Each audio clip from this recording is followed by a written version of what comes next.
नमस्कार दोस्तों, ये कहानी एक भक्त की और भगवान की।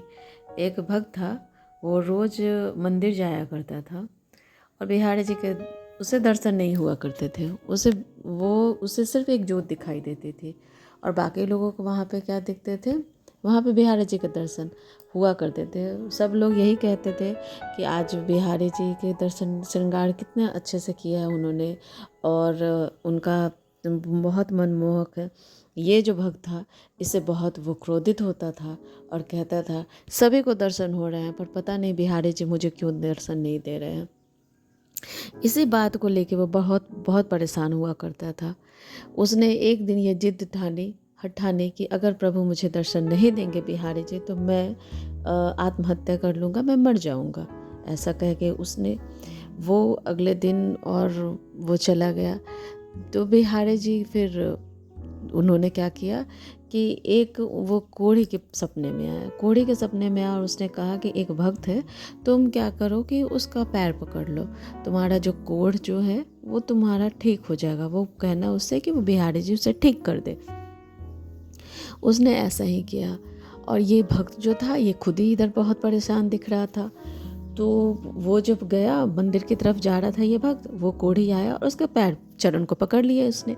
जैसे उसने उसके पैर को पकड़ा, उसने कहा कि आप मुझे कहिए कि मेरा कोढ़पन जो है वो ठीक हो जाए, बिहारी जी मुझे ठीक कर दे। वो कुछ नहीं कह रहा था, क्यों मेरे पीछे पड़े हो, क्यों मेरे पीछे पड़े, हट जाओ यहाँ से। पर उसने ऐसा नहीं किया, उसने पैरों को छोड़ा ही नहीं। तो वो तंग आके, वो तो पहले से ही परेशान था, उसने कहा कि चलो ठीक है, बिहारी जी ऐसा करे कि तुम्हारा कोढ़ जो है वो ठीक हो जाए। फिर वो जब गया मंदिर में तो उसने क्या देखा, उसे बिहारी जी के दर्शन हो गए। उसने कहा कि बिहारी जी आपने आज मुझे दर्शन दे दिए। बिहारी जी ने कहा, बहुत ही सरल स्वभाव में उन्होंने ये कहा कि मैंने तुम्हें दर्शन इसलिए दिए, मैं तुम्हें किस मुंह से तुम्हारे सामने में आता। सब जितने लोग हैं जो सब हैं वो सब क्या करते हैं, आते हैं और मुझसे कुछ न कुछ मांगते हैं, और तुम आज तक तुमने कभी भी मुझसे कुछ भी नहीं मांगा है, इसलिए मैं तुम्हारे सामने नहीं आ पा रहा था।